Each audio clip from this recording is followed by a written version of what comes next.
There's a lot of speculation that the Cleveland Browns will be bad again this year, and maybe, just maybe, with 2 first-round picks next year, they have enough cachet, or they're bad enough to move up to that number 1 spot and get a guy named Arch Manning.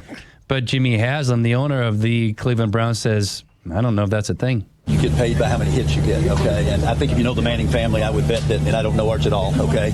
I bet he stays in college 2 years, so I don't even think that's worth discussing. So I thought that was fascinating. How many of us here think Arch Manning is going to stay in college for 2 more years, this year and next? Knowing the Manning family, like he said, knowing that he's only played a handful of games, knowing that this is only going to be his first year starting as a pro, as a college quarterback, all those different things play a factor. Do you think there's a chance that Arch Manning stays in college? Let's say he has a great year. They go 10-2 and they lose in a playoff somewhere. And that he would has be one season of great football. Right. Just one. Do you think there's any chance he sets himself up to be a top 5 pick and stays in school? I don't think so, because the risk is not worth the reward. You stay an extra year, okay, maybe you win a national title your second year. But what happens if you get hurt?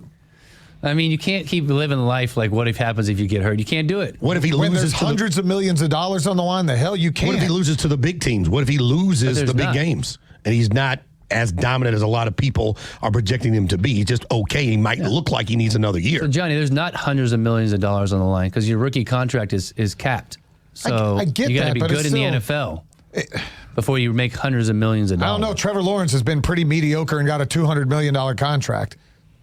So and that was going first overall because you're betting on the come with a guy. Yeah, but it's still slotted. It's still, I get that, but he played well enough, they thought, for him to do it. The faster you get there, the faster you get that extension. That is very true. There's no debating that, my friend. Was it Bill Parcells? Who was the coach that said it's 24 starts that you need? Captain, 24 starts. Right. What was the other stipulations? The metrics of what should be the minimums for taking a quarterback in the NFL draft in the first round. And, you know, with him getting his first year to start, I don't know if he's going to have enough field work. Now, if he balls out, he totally dominates, and this guy is the best quarterback, and he's sitting down for the Heisman, and Texas is winning 12, 13 games, you know, maybe he will show he's good enough to make it. This is gone. You could take this and throw it out the window, but this was Bill Parcells. He had specific criteria when he was evaluating college quarterbacks for the draft, okay? He looked at a player who was a 3-year starter. Yeah, that's definitely not happening. A graduating senior. Okay.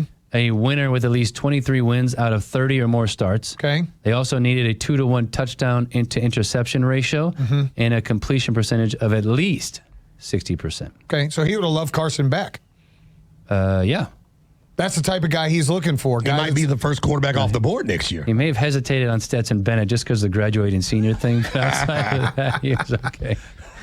I'm sorry. Yeah, 3-year starter is done. Like, there's very few cases of guys that are going to be 3-year starters. He doesn't have enough body of work to really assess what you think he's going to be. Right, but you look at his schedule this year. I mean, you go to Alabama and to Georgia. Well, it's 2 Georgia and 2 Ohio State. Thank you, 2 Ohio State and 2 Georgia.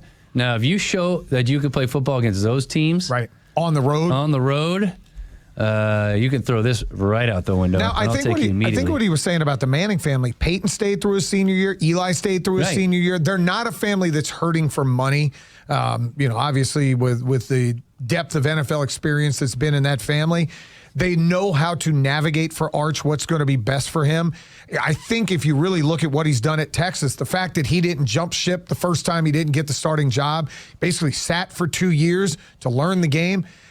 Is there a chance he comes back? Maybe. But I think if you go out and you go 10-2, 11-1, you're in the playoffs, you're going to be a top 3 pick. I just don't know how you say no to that. And he's going to get NIL money. So what if he wants to say 2 years like his uncles did and play all the way through his senior year? He'll be making as much money as he would if he would taken it into the first round or second round anyway. What's that team look like this year?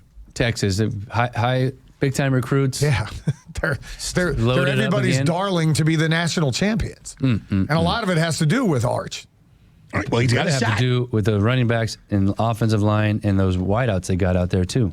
And D-line and linebackers and everything else. So they're loaded, you're telling me? Yeah. Okay. They're going to have something to say about the end of the season.